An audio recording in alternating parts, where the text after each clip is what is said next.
everybody. Welcome to the Ad Age Creativity Top 5 Live, our favorite time of the week, where we look back on the best brand ideas of the week and other things that caught our attention. I'm Anne-Christine Diaz, Creativity Editor, coming to you from Los Angeles, and I'm here with... I'm Alexandra Jardine, Associate Creativity Editor, coming to you from London. I'm Ishan Sherwood, Associate Creativity Editor, coming to you from New York. And I'm Jessica Wall, Senior Reporter here in Chicago. Hi, everybody. Happy Friday. Happy Friday. Thanks for joining us.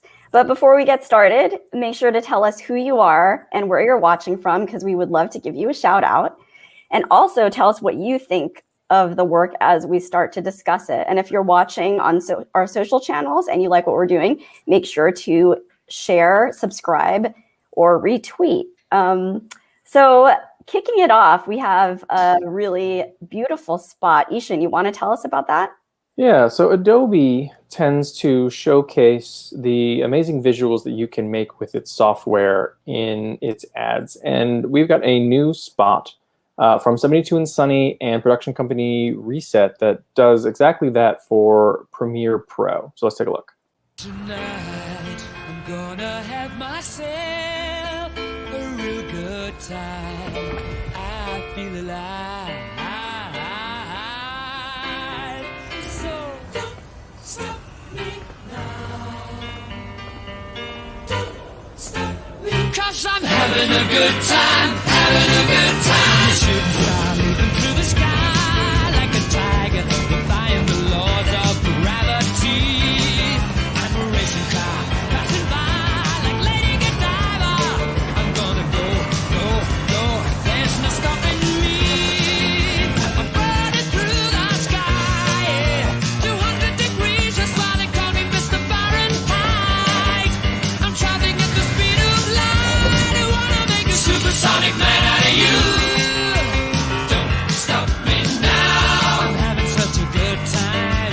I'm having a ball. Don't stop. So you always get a few bonus points for Freddie, but Yeah. this sort of continues a trend that we see with the Adobe pieces. We've seen this mixing of CGI, animation, and live action with the spots taking place on the subway. Lil Nas X has done several Adobe spots that showcase his music, but then have animated versions of him and almost like claymation CGI versions of him. Yeah, I love how all these spots they're not just beautiful, they're product ads, basically. They're showing you what you can do with Adobe's suite of tools. And it's always so entertaining, and there's always this great combination of visuals and music. Remember, there was the Oscars spot, which was, I think, from Goodby Silverstein and Partners, and it showed another beautiful ad, but it was set to Pure Imagination from the Willy Wonka film. And then previously from 72 and Sunny, we saw a subway spot, Fantastic Voyage, which was set to another great track from the Rolling Stones.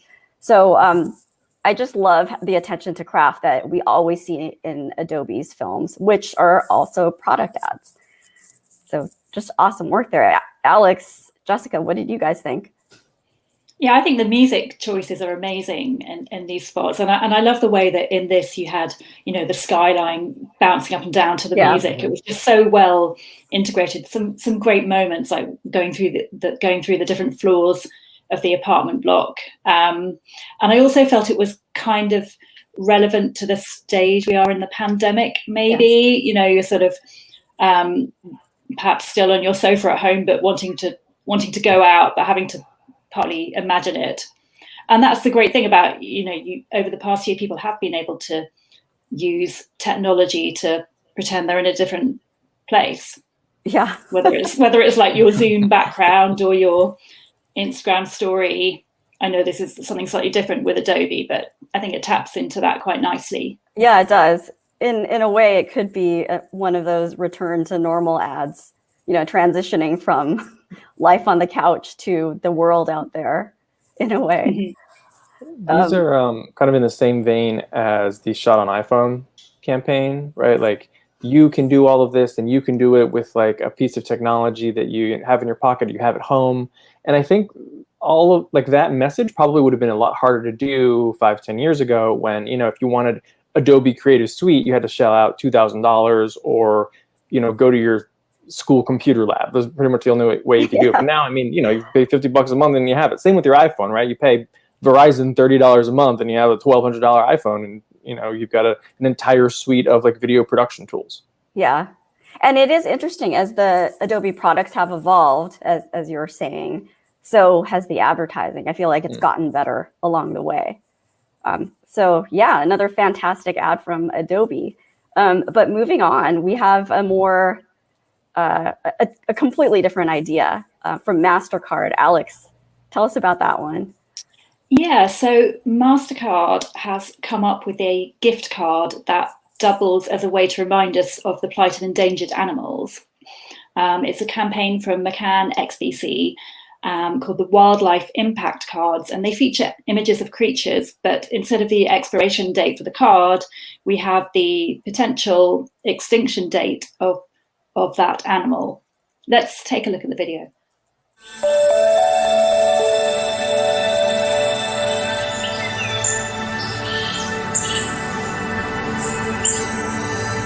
By the time this card expires, many critically endangered species may go extinct. Help change that. For each MasterCard Wildlife Impact gift card purchased, a $1 donation is made to Conservation International to help protect wildlife. Join us in protecting nature and start something priceless.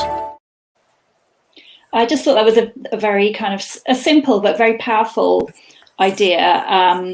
And the photography on the cards is beautiful. They're made from sustainable materials. And from a kind of product point of view, I also think it's a really good gift for someone who cares about the environment. I mean, I've already got several people in mind for one. Yeah. Yeah, I also, like this a lot. Yeah, and I think about the kinds of gifts you normally see for environmental stuff is like buy a stuffed animal that gets sent to you and all this packaging and all this stuff that nobody needs another stuffed animal, right? But you could put the gift card to good use and remind people at the same time. So I like it. I do wish the expiration dates were further out, but that's obviously the point of the campaign is that these animals are endangered. So that is a great point. Yeah, because those ideas where someone's donating for you, those gift ideas, they all seem so vague and far away. And is it really happening? Are you really making that donation for me? So this is a more direct expression of that. Also, just applause to McCann and MasterCard.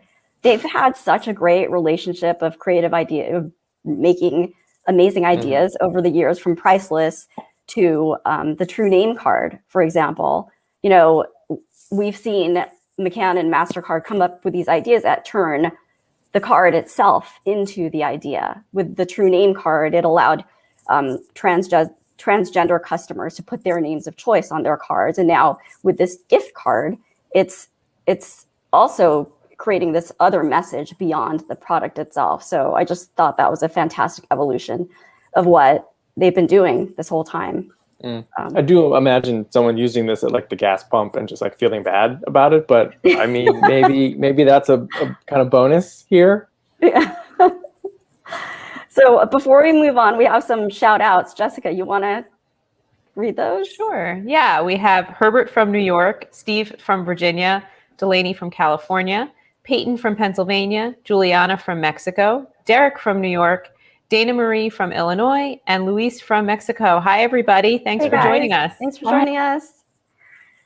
So next up, once again, Heinz and Canadian agency Rethink have come up with another idea based on the famous slowness of Heinz ketchup. Let's take a look at that.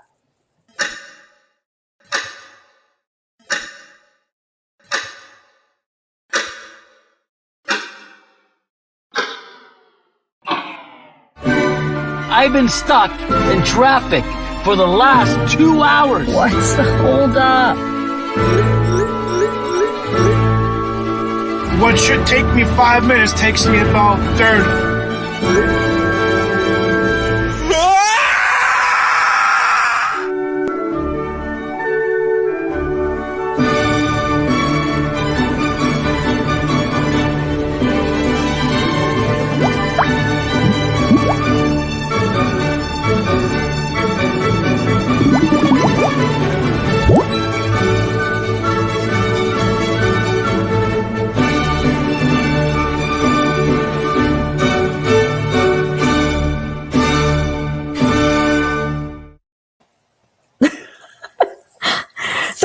there's so much to unpack here. I feel like, first of all, we're coming out of the pandemic.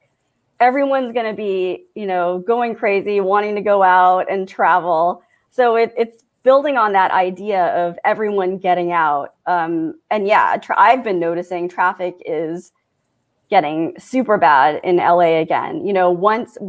Whereas once the streets were free and clear and easy, now we're stuck in gridlock again. So this, kind of builds on all of that, on the anticipation of this coming out, which I thought was fantastic. But then also it's, leveraging the equity of, one of the famous characteristics of Heinz ketchup, the slowness. We'd previously seen it with the Heinz all red ketchup puzzle, which will take you so much longer to make than a regular puzzle. And then there was the Heinz website idea that took 57 minutes to load. So this is just a continuation of that theme. And I thought also it was an interesting partnership with Burger King and Waze. It's funny, I feel like Waze is coming out in a lot of brand advertising today. We saw a Heineken promotion, for example, where the brand was delivering anti-drunk driving messages through Waze. So I think also now that knowing that people are going to be out in their cars again a lot more, partnering with, this app is pretty smart too. What did you think, Jessica, being our food expert? I like this. It reminded me a bit of something Burger King did a couple of years ago in Mexico that was called the Whopper traffic jam, I believe, where when you got stuck in traffic, they actually had someone come and deliver you your Burger King food. It's obviously a little bit different and probably a little bit safer, so you don't have people riding on motorcycles to come bring you the bottles of ketchup and the Impossible Whopper in the car. I wonder how much people are going to be looking for traffic jams on Waze. Like, can you program your route to bring you to this spot? My other thing is, I love that they are still leaning into the equity of the slowness of the Heinz bottle when, I got to tell you, we buy the squeeze bottle. Spoiler alert. It's not slow. That's a good point. But they still manage to use that brand equity, and I find new ways to use it, and I appreciate that a lot. So yeah. I wonder if it'll. Oh, go ahead. Sorry. No, I was going to say, so it's interesting, and you mentioned like this is a multi-brand partnership, but like, okay, we sort of like give applause to Ryan Reynolds when he takes like Match.com and Mint Mobile and like his own brand and like squishes them together. But like this is Burger King and Heinz and Impossible Foods and Waze and I don't know, 4 other things I'm probably like not noticing. They're just all mashed up into one ad. Yeah, like, that's a good point. It's like teamwork. Yeah, I did have the brands. Jessica, is it interesting that like you only get an Impossible Whopper, right? You don't get like the regular beef Whopper. No, it's just an Impossible Whopper. So it's a I had thoughts about the Impossible Whopper tie-up, which was sort of along the environmental lines.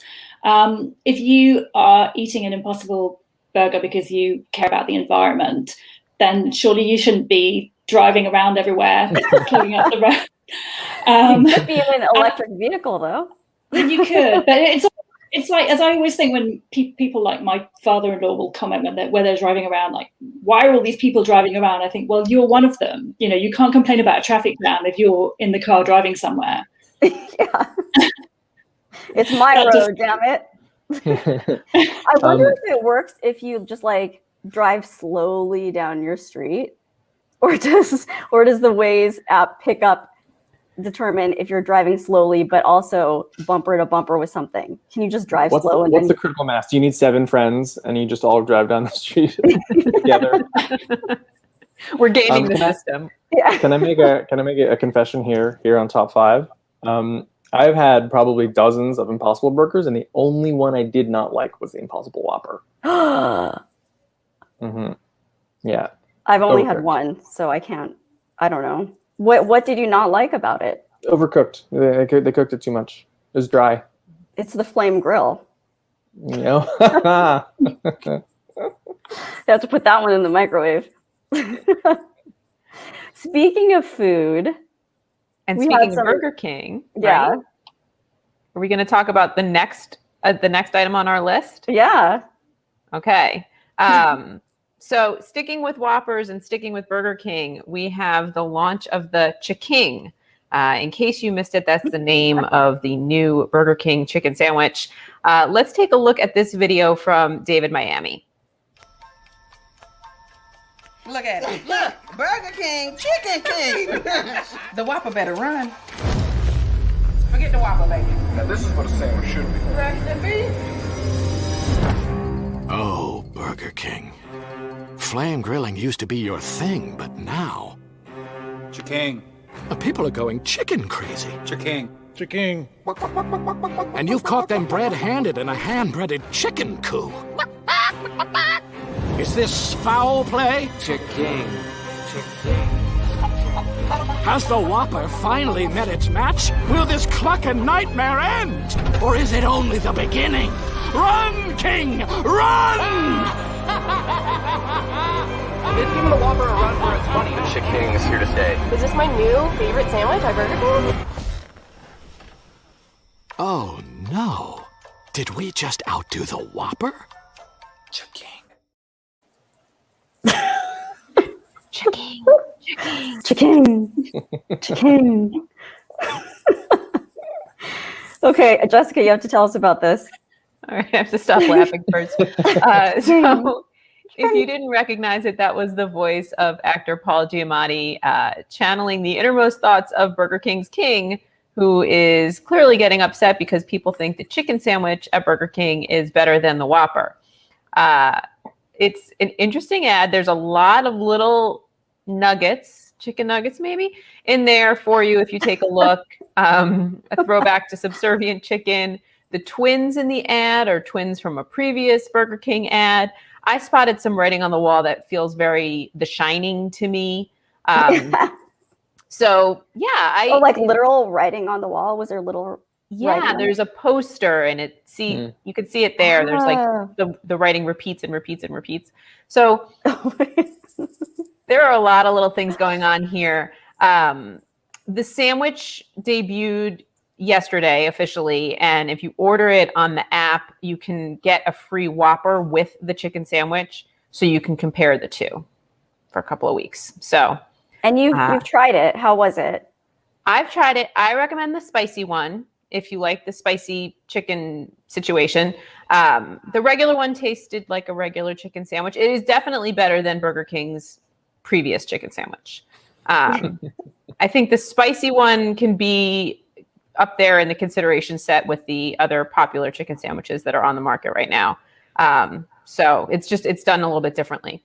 So yeah, we'll see what happens. I think Burger King is obviously late to the new chicken sandwich game, but they're going to put up a good fight because they're Burger King.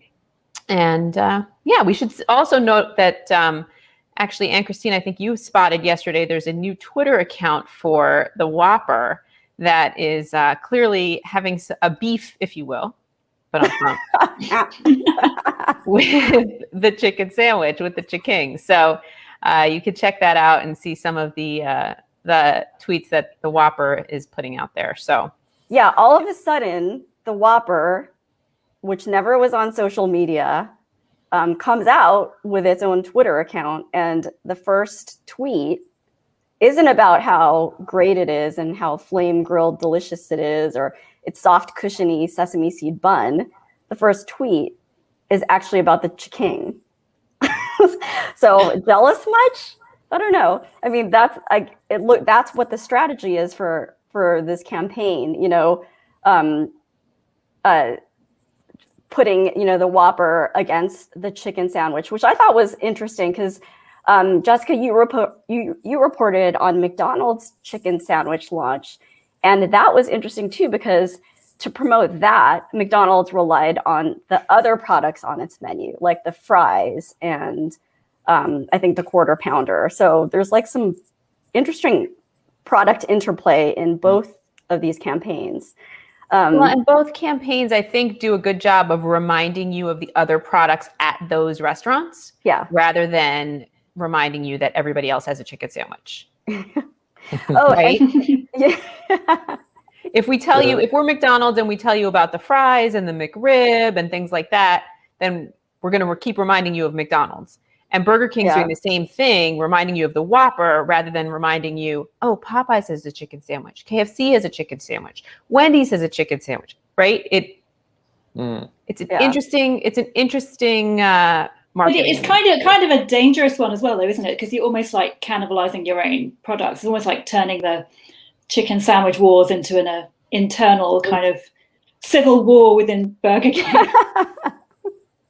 Yeah, we'll see how it plays out, because the Twitter and the Instagram accounts just came out yesterday, or just started like speaking a lot yesterday. Oh, and speaking of the Easter eggs, so this last spot was directed by Chris Bellman of Division 7. And when I looked back on what else he's directed, he was actually the director on remember the Google Home of the Whopper campaign, which connected a Burger King spot to your Google Home. And see this guy right here? I was just going to say, that's the same guy. It's the same guy, that's him. And he has range.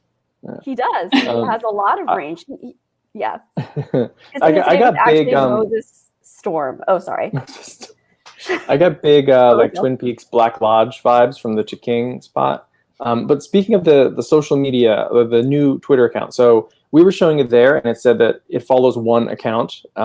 Right now, it actually follows 4 accounts, which is interesting. It follows Burger King, of course, but also Corona, Heinz, and Axe currently. I don't know. Are we seeing potential I didn't even notice No idea. that.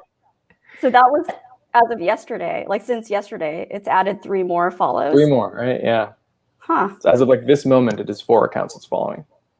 Wow. Is this going to be like the KFC 11 herbs and spices thing? There's going to be like a clue to which account it follows.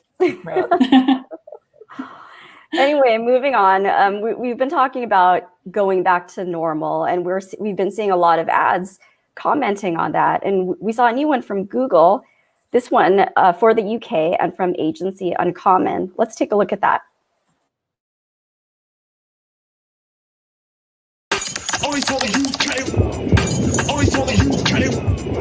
Only for the UK. Only for the UK.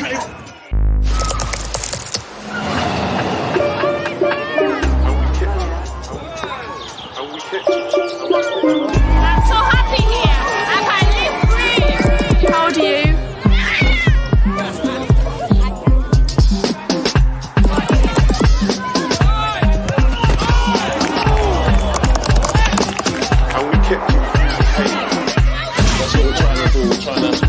Can you turn?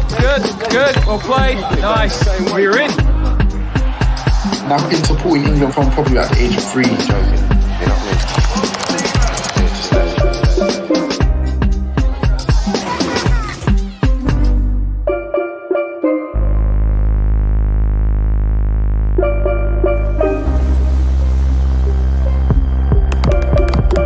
That first time you get to give them that hug, what it means, I'm not sure I'll ever let go.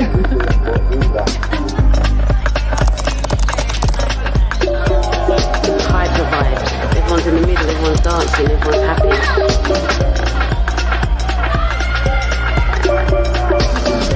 I think I love you.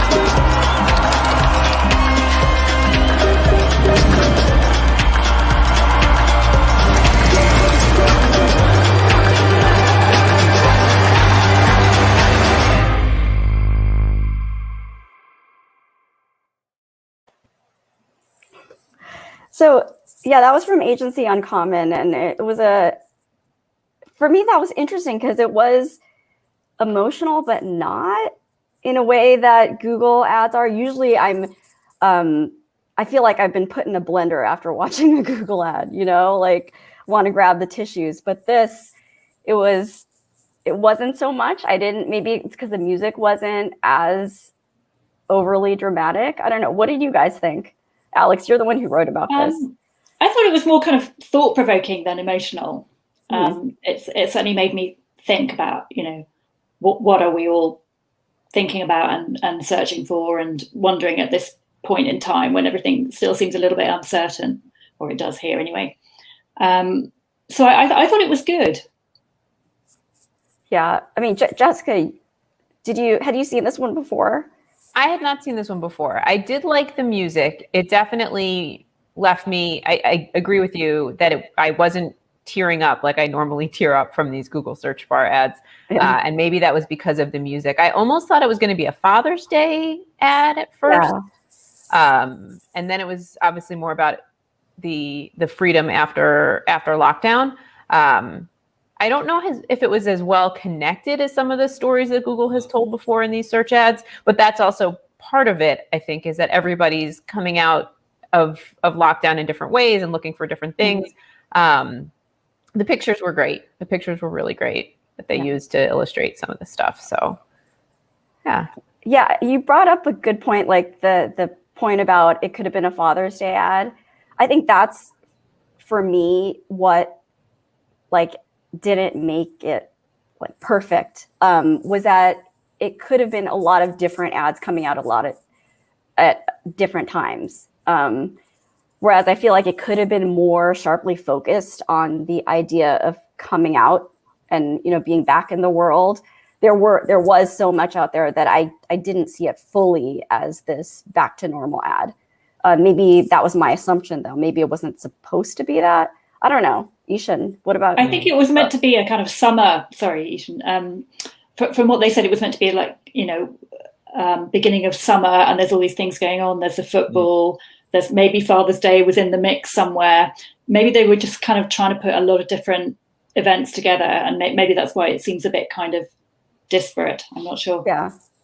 Yeah, these search ads usually have sort of like a final vignette that like explains them, or is a little bit of a twist, or like they like sort of ties everything together with a nice bow. That might have been missing from this one, but again, there's usually a very distinct story arc in these search bar ads, but this was less so. I didn't see it. I didn't see the arc. Anyway, still, it was nice to see from Google and Uncommon. Alex, we had an interesting spot from Nike as well. Yeah, another one from the UK, which is about the huge soccer tournament that we're about to have, the delayed Euro 2020. A lot of the brands around that have been talking about trying to sort of advocate for having a nicer atmosphere in soccer, whether it's about kind of online hate or fans not beating each other up, and this one is about the actual game itself. And Nike's creative idea was to have a talking soccer ball, and you're not going to like him. Let's have a look at it. Or you, sit down, shut up and listen here. You need to get a few things in your head if you're going to make it in this game, all right? First of all, you got to be greedy. I'm looking for that nasty streak. You don't ask, you take. You're either the star of the show or a loser. It's not your place to be helping everyone else. You focus on your game. You keep your mouth shut and your head down. Not now, ref! Get your hands off me. As I was saying, don't give them any respect. Remember, this is a man's game. Now you get out there! You bully them! Because I tell you what I've told all the others before you. Nice guys finish last. They all...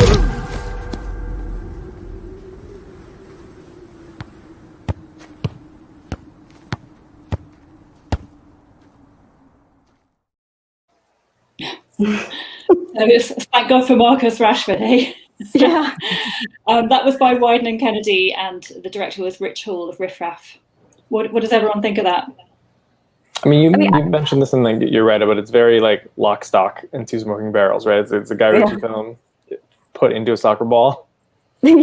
I mean, I like the message and the great character and the effects, but I feel like the combination of those two kind of like hides the message in a way. I was so focused on this ball itself, like just looking at it and being entertained by it, that I almost didn't hear what he was actually saying, which was the point. It's like he was meant to show the evolution of soccer, from being the sport of brutes and, misogynistic, like all the bad stuff around the sport is going away now, or should go away. But I couldn't even hear it because I was just staring at the talking soccer ball the whole time. I don't know. What about you guys? Yeah, I could have used a little bit more teamwork in it. I realized that he's a star, the soccer player is a star, and so they want to focus on him, but couldn't he pass the ball to somebody or something to bring it forward? If the idea as someone just commented, it could have ended with a female player maybe after the comment about this is a man's game. Yeah. Yeah, exactly. That would have been awesome. It could have taken it a step further. I did get Castaway vibes from it a little bit. Oh, yeah. I know that Wilson was not a soccer ball, but I did get some Castaway vibes. And Wilson did not actually have a moving mouth. He was a jerk. Okay, he didn't have Adobe on the island. I mean, how much work could he really do? I did think he did a good job of, like, if you're not a soccer fan or sports fan or whatever, like, you can be like, oh, I get it. Soccer hooligans. Everybody knows what that is. And then, at the end, it's if you don't know who Marcus Rashford is, you're at least like, oh, I see. So he's a nice guy. He's supposed to be a nice guy. Even if he wasn't a famous person, you're like, oh, he's a nice person who's playing soccer. I get that. Yeah. But anyway, before we move on, we have snacks. We have shout outs and snacks. Oh, okay. Let's do the shout outs first. Mahmoud from Iran, Joshua from Illinois, Natalie from Canada, Carol from North Carolina, Jai from India, Anome from England, and German from California. Thanks for tuning in today. Happy Friday, everybody. So this is something that I can't remember if we mentioned this on Top 5 a few weeks ago, but spoiler alert, chicken sandwiches are having a moment. Wendy's has a chicken sandwich, and now Wendy's has, this is very exciting. The packaging is, I've been saving this for you guys since we weren't here last week. This came to me. This will be in stores, but not in this packaging. This is actually the packaging from a Wendy's chicken sandwich. It looks like a sub. It looks like a sub, but it is Pringles. Wendy's spicy chicken sandwich Pringles. My family's been super excited to try these. So I should say Wendy's last year had Baconator Pringles. And now this is the Wendy's spicy chicken sandwich Pringles. They're actually kosher and dairy, so yay for that. Dairy-free? Or with no, they're dairy, like there's not meat in them. Oh. I mean, they're kosher. All right. Okay. Is this the first time you're trying them? I just opened. Did you see me unwrap the whole thing? No, I know, but maybe you had She's been waiting for us. Maybe you had another pack in the back that you're eating this whole time. No. This is not like a cooking show. Like, I legitimately just opened these. And you can tell this one's broken even. So. My mouth is watering. Jessica, you've eaten the Wendy's spicy chicken sandwich, yes? I have eaten the Wendy's spicy chicken sandwich. How does it compare? This tastes like a potato chip. But so does the spicy chicken sandwich. So, I mean, spot on. Like Pringles? They did a good job. The seasoning is, these are a little spicy. The seasoning is similar to the Wendy's sandwich for sure. Doesn't smell like anything, which is a little strange. You would think you pop the top and they would smell.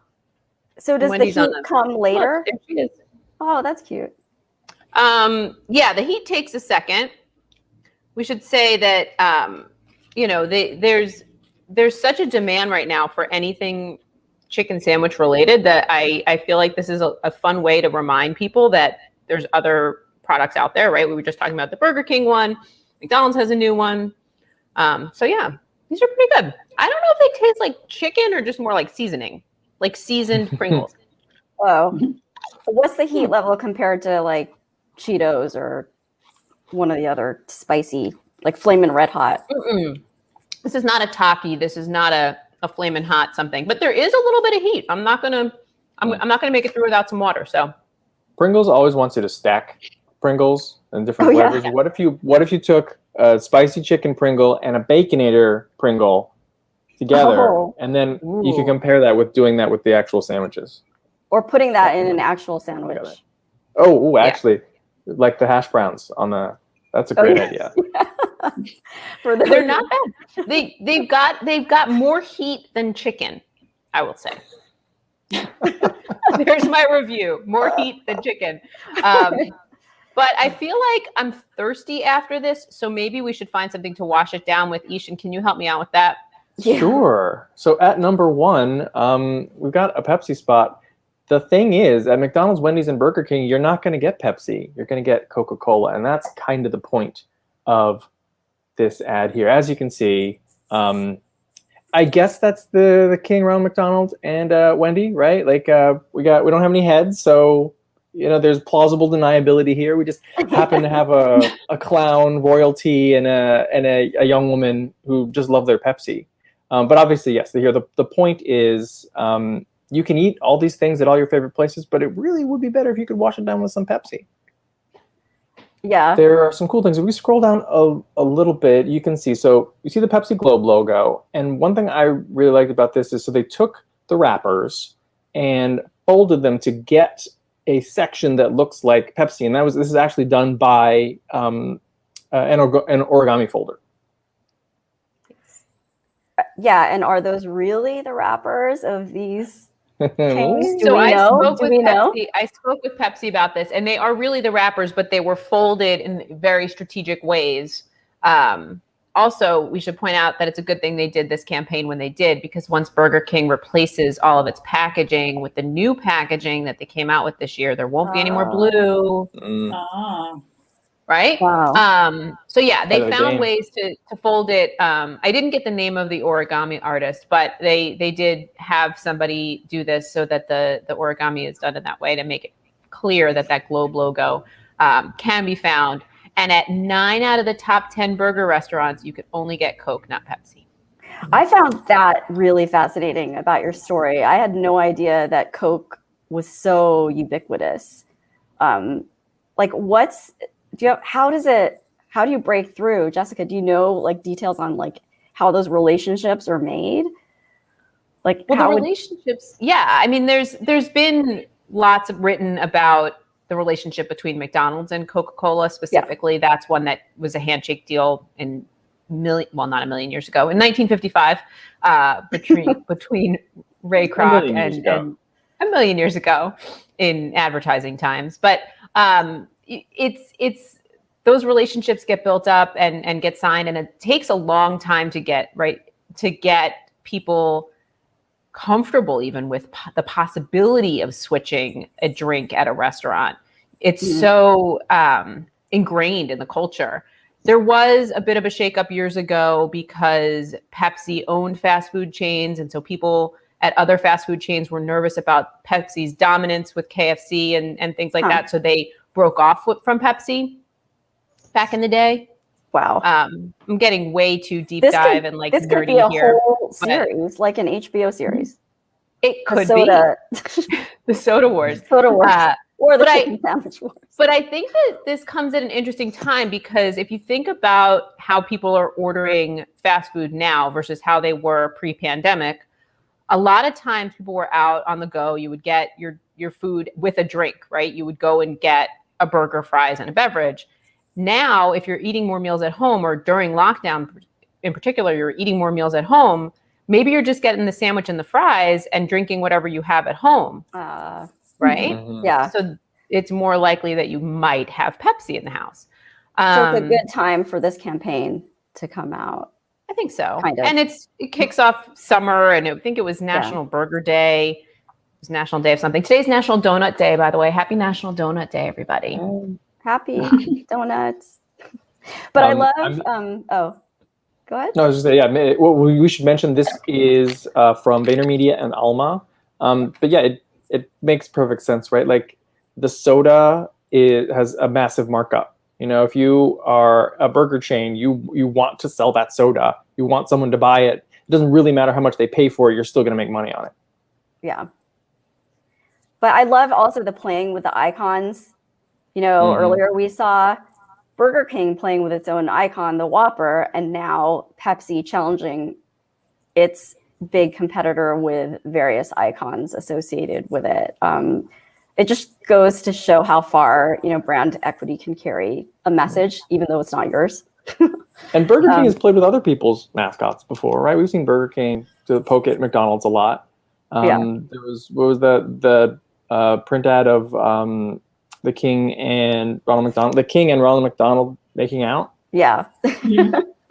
Yeah, lots of fun to be had. If you want to check out the winners, we have a QR code right here. You can snap that and it'll take you directly to the story where you can review or rewatch all the work. And if you want to see more of the best ideas in brand creativity, go to adage.com/creativity every day of the week. And then we'll also see you again on Friday. But before we go, I want to thank our production dream team in the back, Anna Sakula, Max Sternlicht, and Alfred Mascaroni, and Elise Lefring on social. But thank you once again, everybody, for joining us. We can't wait to see you next week, and have a great weekend. Bye. Thanks for joining us. Thanks for watching. Bye. Bye.